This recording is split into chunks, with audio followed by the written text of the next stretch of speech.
I'm Dr. Danny. This week I'm going to tell you how to relax your mind if you feel like you can't meditate. The most common reaction that I get when I first tell someone that learning how to relax the mind is the secret and it's the key to beating stress and overwhelm is that they've already tried meditation and it didn't work for them, or that they couldn't do it, or that they couldn't focus, or it didn't actually help them to relax. So many people have had this experience of trying to relax their mind by sitting down and trying to get started with meditation, but they can't focus, they cannot stay calm, or you just get bored in a few minutes. It's a really frustrating experience because meditation is supposed to be this thing that's good for stress and anxiety and helping to reduce overwhelm and burnout. But if you feel like a meditation failure every time you sit down to get started, it can make you feel even more overwhelmed and more stressed, and you can just end up feeling, why bother? But I have some good news for you if this all sounds familiar. There's nothing wrong with you. It's just that you need to understand how to get around the brain's resistance with some smarter, not harder tips that actually take into account how your brain really works, especially when you're under chronic stress, so that you can relax your mind at home and relax your brain today.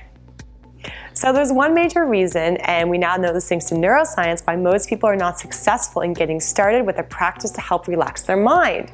And it has to do with being able to shut down a specific part of our brains, which I'm going to tell you about in a second. And why can't we shut down our brains? Well, modern life is filled with countless small, seemingly insignificant, what I call mental threats. These little mental threats are these little things you never even think about, like, did I pay that phone bill on time? Did that friend get my text? Will the guy I went on the date with call me back? Does he like me? Etc., etc. Because we're all really busy thinking and overthinking and achieving all the time. It's just our culture. And when we're on that go, go, go mindset, we have to be able to change this mindset to change how the brain is able to start to calm down and relax.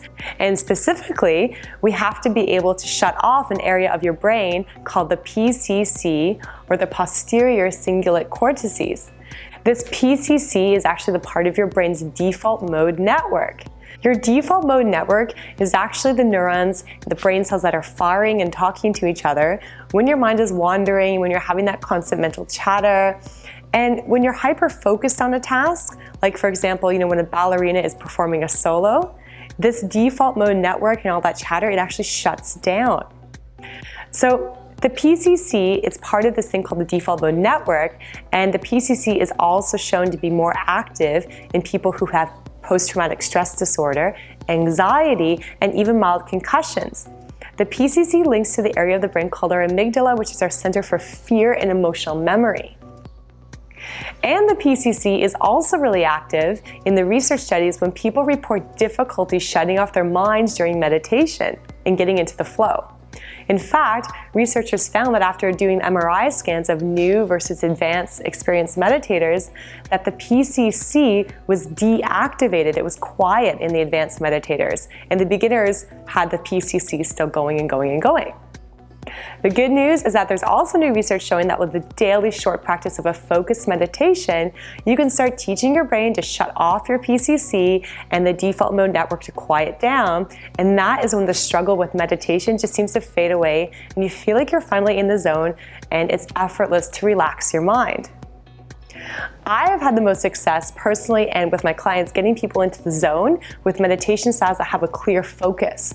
For example, like yoga nidra and guided meditations. I also really like moving meditations for some people, like yoga, tai chi, and also breathwork practices.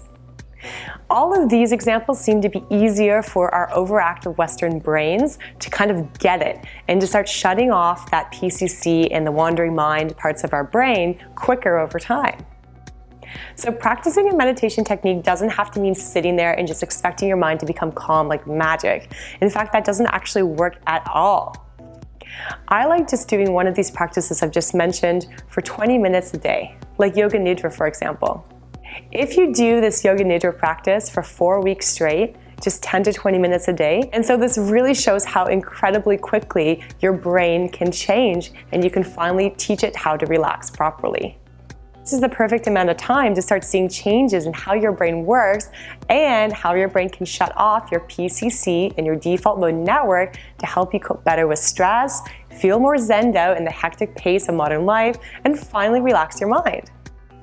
And even a 2-week mindfulness training course in the research has been proven to decrease mind-wandering spells, improve exam scores in university students. And so this really shows how incredibly quickly your brain can change, and you can finally teach it how to relax properly.